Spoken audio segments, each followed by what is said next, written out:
tuôn mà thế đấy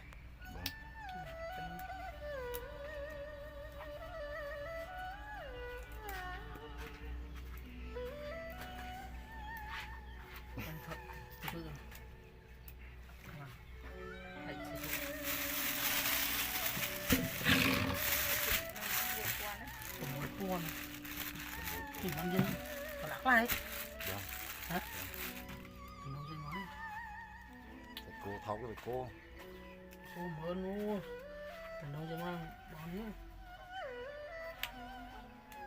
bắt chết lo lương không bọn gì nữa thằng khi sáng đòn lại thật ra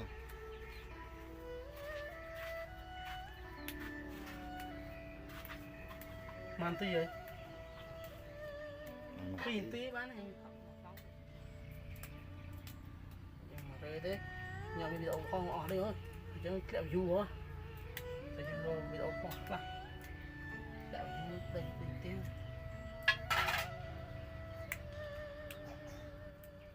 tôi lực là bị đồng lại đồng đấy cái nó du lên mà phanh đồng rộng nào đó thấy không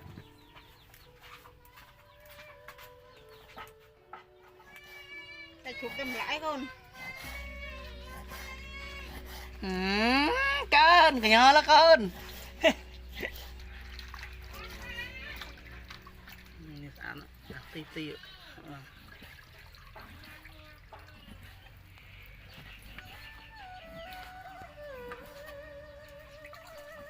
vắt cho vào đây lên liêu rồi thì là có đạo mặt phanh nữa nhưng lên liêu rồi mà mưa men thôi này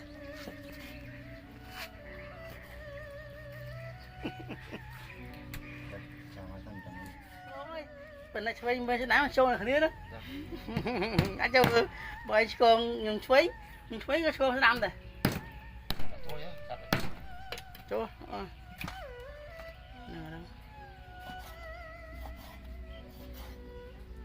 cô khoanh tị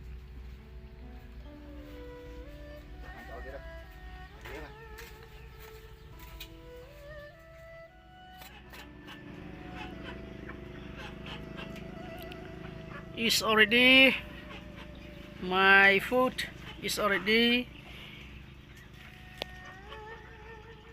it's time for me eating all together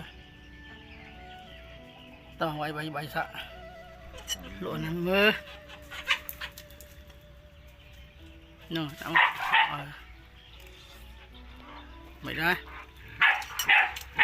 hả vì mình sẽ chạy ở đấy về đấy phần nó má này mọi vì sao cái dòng vợ đó phần nó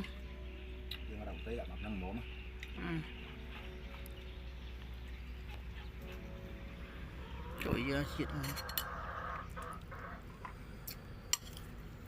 nắp tiền cho nó tiền đã nhưng đã hốc tiền người hoàn này đại hốc tiền là này không hốc tiền này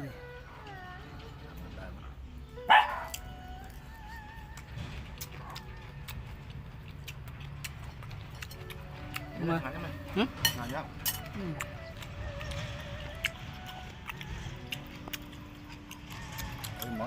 nó chuyện nó mình bố con này mất prai mấy nó bát của tôi đó tiếp bay crop này nó đây không bay của thằng bay có phiêu bông mùi chưa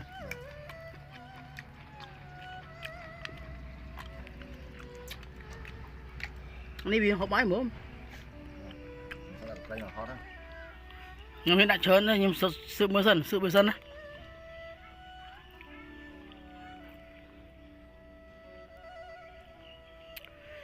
okay guys please subscribe to this my channel to get some more video. I have a lot of video contact living in this country. Yes, this is the view of Cambodia country. Yes, in Asia area. My country has a lot of palm tree and coconut tree. This is my friend. His name Mr. One. Yes. He's very kind.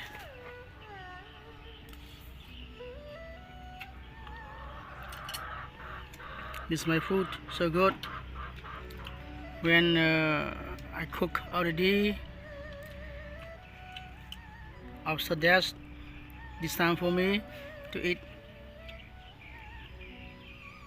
Thank you for watching my video. See you to next video. Okay, bye bye.